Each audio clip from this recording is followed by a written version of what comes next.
ವಿಜಯಪುರ ಜಿಲ್ಲೆಯ ವತಿಯಿಂದ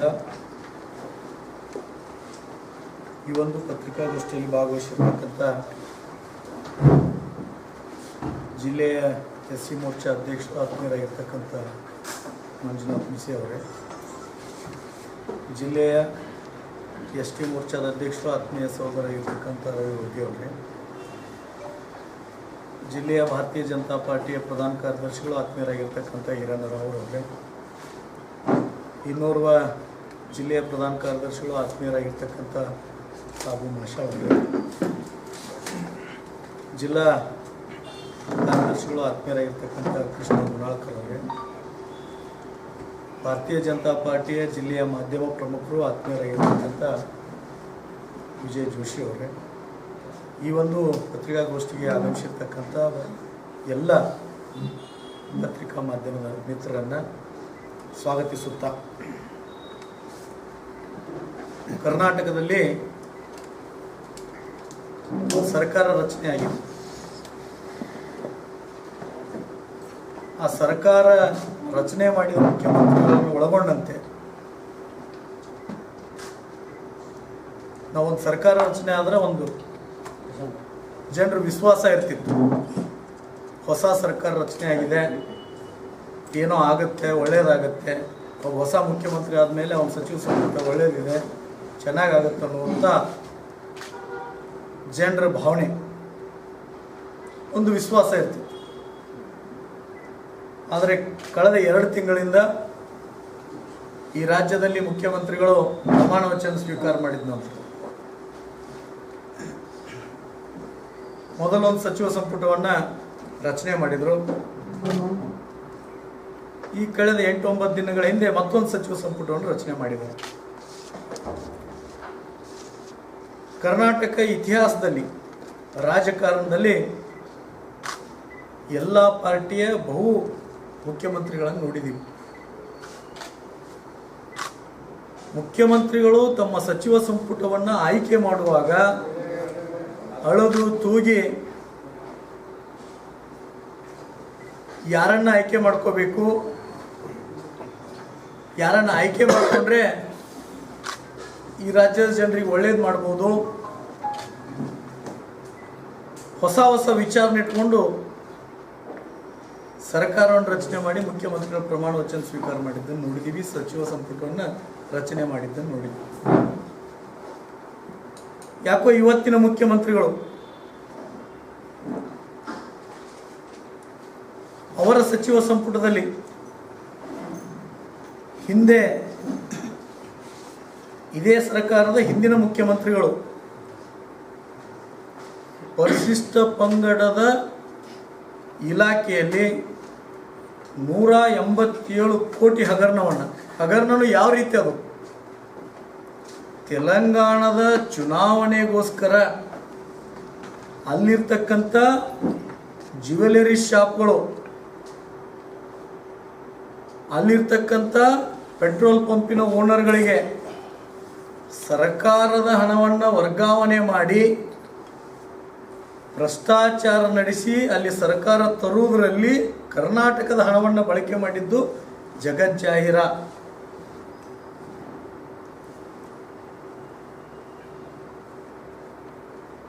ರಾಷ್ಟ್ರೀಯ ಮಟ್ಟದಲ್ಲಿ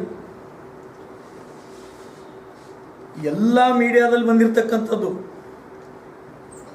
ಆ ಬಿ ನಾಗೇಂದ್ರ ಅಂತಕ್ಕಂಥ ವ್ಯಕ್ತಿಯ ಮೇಲೆ ಇವತ್ತಿಗೂ ಇಡಿ ಕೇಸ್ ನಡೀತಾ ಇದೆ. ಅಂಥವರನ್ನ ಸಚಿವರಾಗಿ ಪ್ರಮಾಣ ವಚನ ಸ್ವೀಕಾರ ಮಾಡಿದ್ದಾರೆ. ಇನ್ನೊಬ್ರು ಜಮೀರ್ ಅಹ್ಮದ್ ಖಾನ್ ವಸತಿ ಸಚಿವರಿದ್ರವಾಗ ಅವರದೇ ಪಕ್ಷದ BR ಪಾಟೀಲ್ ಅಂತಕ್ಕಂಥ ಶಾಸಕರು ನೇರವಾಗಿ ವಿಡಿಯೋ ಮಾಡಿ ಮಾತಾಡಿರ್ತಕ್ಕಂಥದ್ದನ್ನು ತಾವೆಲ್ಲರೂ ಕಂಡಿದ್ದೀವಿ. ಅವರ ಭ್ರಷ್ಟಾಚಾರವನ್ನು ನೋಡಿದ್ದೀವಿ. ಇನ್ನೋರ್ವರು ರಾಷ್ಟ್ರೀಯ ಮಟ್ಟದಲ್ಲಿ ಈ ಇರ್ತಕ್ಕಂಥ ನರೇಂದ್ರ ಮೋದಿ ಅವರಿಗೆ BJPಗೆ ಬೈದರೆ ನನಗೆ ಸಚಿವ ಸ್ಥಾನ ಕೊಡ್ತಾರೆ ಅಂತೇಳಿ ವಿಚಾರವನ್ನು ಇಟ್ಟುಕೊಂಡು ಪ್ರತಿದಿನ ಮೀಡಿಯಾ ಮುಂದೆ ಬಂದು ಇಲ್ಲ ಸಲ್ಲದ ಆರೋಪಗಳನ್ನು ಮಾಡತಕ್ಕಂಥ ಕಾರ್ಮಿಕ ಇಲಾಖೆ ಸಂತೋಷ್ ಲಾಡ್ ಕಾರ್ಮಿಕ ಇಲಾಖೆಯಲ್ಲಿ ಏನು ಭ್ರಷ್ಟಾಚಾರ ನಡೆದಿದೆ ಅನ್ನೋದನ್ನು ಎಲ್ಲ ಜನರ ಜಾಹೀರಾಗಿದೆ, ಎಲ್ಲ ಜನರಿಗೆ ಗೊತ್ತಿರ್ತಕ್ಕಂಥ. ಏನು ಈ ರಾಜ್ಯದ ಮುಖ್ಯಮಂತ್ರಿಗಳು ಏನು ಮಾಡಕ್ಕೆ ಹೊರಟಿದ್ದೀರಿ? ಸಚಿವ ಸಂಪುಟದಲ್ಲಿ ಸಚಿವ ಸ್ಥಾನ ತಗೊಳ್ಳೋದಕ್ಕೆ ಹಿಂದಿನ ನಿಮ್ಮ ಸರ್ಕಾರದಲ್ಲಿ ಯಾರು ಹೆಚ್ಚು ಭ್ರಷ್ಟಾಚಾರ ಮಾಡಿ ಹಣವನ್ನು ಗಳಿಸಿದಾರೋ ಆ ಹಣವನ್ನು ಕೇಂದ್ರದ ನಿಮ್ಮ ಹೈಕಮಾಂಡಿಗೆ ಕೊಡೋದ್ರ ಮುಖಾಂತರ, ಕಾಂಗ್ರೆಸ್ಸಿನ ಹೈಕಮಾಂಡಿಗೆ ಕೊಡೋದ್ರ ಮುಖಾಂತರ ಸಚಿವ ಸ್ಥಾನವನ್ನು ಗಿಟ್ಟಿಸ್ಕೊಂಡಿದ್ದಾರ. ತಮ್ಮ ಮೇಲೆ ಇಡಿ ಕೇಸ್ ಇದ್ರೂ ಸಹಿತ ಎಷ್ಟು ಉಡಾಪೆಯಿಂದ ನಾಳೆ ಅವರಿಂದ ಒಬ್ಬ ಭ್ರಷ್ಟಾಚಾರಿ ಮಂತ್ರಿಯಿಂದ ಬಳ್ಳಾರಿಯಲ್ಲಿ ಧ್ವಜಾರೋಹಣ ಕಾರ್ಯಕ್ರಮವನ್ನು ಮಾಡ್ತಾ ಇದ್ದೀವಿ. ರಾಹುಲ್ ಗಾಂಧಿ ಅವರೇ, ನಿಮ್ಮ ಕೈಯಲ್ಲಿ ಸಂವಿಧಾನವನ್ನು ಹಿಡ್ಕೊಂಡು ತಿರುಗಾಡ್ತಾ ಇದ್ದೀರಾ. ಬಾಬಾ ಸಾಹೇಬ್ ಅಂಬೇಡ್ಕರ್ ಅವರಿಗೆ ನಾವು ಗೌರವ ಕೊಡ್ತೀವಿ ಅಂತ ಹೇಳ್ತಾ ಇದ್ದೀರಾ. ಬಾಬಾ ಸಾಹೇಬ್ ಅಂಬೇಡ್ಕರ್ ಅವರು ಕೊಟ್ಟಿರ್ತಕ್ಕಂಥ ಸಂವಿಧಾನದ ಅಡಿಯಲ್ಲಿ ನಡೀತಕ್ಕಂಥ ಸರ್ಕಾರದ ಸಚಿವರು 187 ಕೋಟಿ ಹಗರಣದಲ್ಲಿ ಭಾಗಿಯಾಗಿರ್ತಕ್ಕಂಥ ವ್ಯಕ್ತಿ. ಅವರನ್ನು ಸಚಿವ ಸಂಪುಟದಲ್ಲಿ ಸೇರಿಸ್ಕೊಳ್ಳೋಕೆ ನಿಮ್ಗೆ ಗೊತ್ತಾಗ್ಲಿಲ್ವಾ?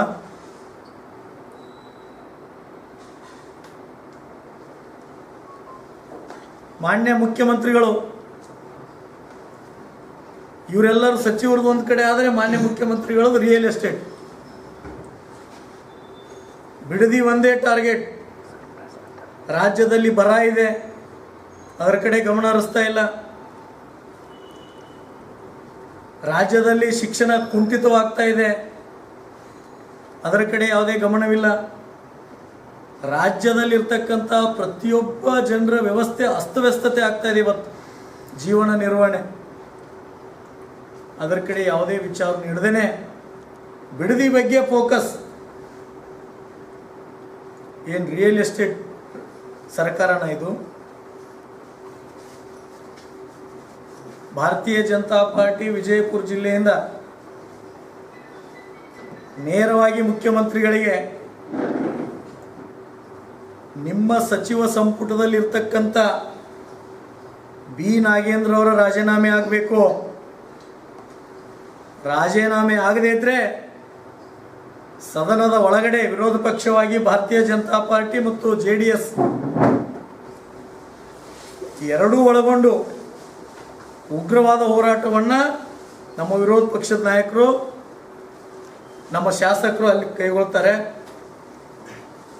ನೀವೇನಾದರೂ ಇವತ್ತು ಅವ್ರ ರಾಜೀನಾಮೆಯನ್ನು ತೋಳದೇ ಇದ್ರೆ ಇಡೀ ರಾಜ್ಯದಲ್ಲಿರ್ತಕ್ಕಂಥ ಪ್ರತಿಯೊಬ್ಬ ಜನರು ಸಹಿತ, ಪ್ರತಿಯೊಬ್ಬ ಮತದಾರರು ಸಹಿತ, ಭಾರತೀಯ ಜನತಾ ಪಾರ್ಟಿ ಎಲ್ಲ ಕಾರ್ಯಕರ್ತರು ಬೀದಿಗೆ ಇಳಿದು ಹೋರಾಟ ಮಾಡ್ತೀವಿ. ನಿಮಗೆ ಸರ್ಕಾರ ನಡೆಸೋದಕ್ಕೆ ಜನರು ಓಟ್ ಹಾಕಿರೋದು ಭ್ರಷ್ಟಾಚಾರ ಮಾಡಕ್ಕಲ್ಲ, ಭ್ರಷ್ಟಾಚಾರಿಗಳನ್ನ ಸಚಿವ ಸಂಪುಟದಲ್ಲಿ ಕರ್ಕೊಂಡು ಹಣ ಗಳಿಸೋದಕ್ಕಲ್ಲ. ರಾಜ್ಯದ ಜನ ಒಳ್ಳೇದು ಮಾಡ್ಲಿಕ್ಕೆ ಓಟ್ ಹಾಕಿದ್ದಾರೆ ನಿಮಗೆ. ಮಾನ್ಯ ಮುಖ್ಯಮಂತ್ರಿಗಳೇ, ತಾವು ಯಾವುದೋ ಒಂದು ಬರದಲ್ಲಿದ್ದೀರಾ. ಈ ರಾಜ್ಯದ ಜನ ಯಾರನ್ನು ಯಾವಾಗ ಇಳಿಸ್ಬೇಕು, ಏನು ಮಾಡಬೇಕು ಅನ್ನೋದು ಗೊತ್ತಿರ್ತಕ್ಕಂಥ ವ್ಯಕ್ತಿಗಳು. ಮತದಾರ ಈಗಾಗಲೇ ತಯಾರಿ ಮಾಡ್ತಾ ಇದ್ದಾರೆ. ನಮ್ಮ ಒತ್ತಾಯ ಇದೆ, ಭಾರತೀಯ ಜನತಾ ಪಾರ್ಟಿಯ ಒತ್ತಾಯ ಇದೆ. ನಾಗೇಂದ್ರ ಅವರ ರಾಜೀನಾಮೆಯನ್ನು ತೆಗೆದುಕೊಳ್ಬೇಕು. ತೆಗೆದುಕೊಳ್ಳದೇ ಇದ್ರೆ ಇಡೀ ರಾಜ್ಯದಲ್ಲಿ ನಿಮ್ಮ ಯಾವುದೇ ಶಾಸಕರು, ಸಚಿವರು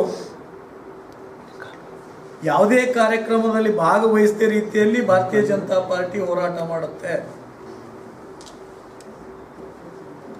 ಅದಕ್ಕಾಗಿ ಭಾರತೀಯ ಜನತಾ ಪಾರ್ಟಿ ವಿನಂತಿ ಮಾಡ್ಕೋತೀವಿ, ಇವತ್ತೇ ಸಾಯಂಕಾಲದ ಒಳಗಾಗಿ ಯಾರು ಹಗರಣದಲ್ಲಿರ್ತಕ್ಕಂಥ ನಿಮ್ಮ ಸಚಿವರಿದ್ದಾರೆ, ಹಗರಣದಲ್ಲಿ ಭಾಗಿಯಾಗಿದ್ದಾರೆ, ಒಬ್ಬ ಸರ್ಕಾರಿ ಅಧಿಕಾರಿ ನೀವು ಮಾಡಿರ್ತಕ್ಕಂಥ ಭ್ರಷ್ಟಾಚಾರಕ್ಕೆ ಆತ್ಮಹತ್ಯೆ ಮಾಡಿಕೊಂಡಿದ್ದನ್ನು ನೀವು ನೋಡಿದ್ದೀರಿ, ರಾಜ್ಯದ ಜನ ನೋಡಿದೆ.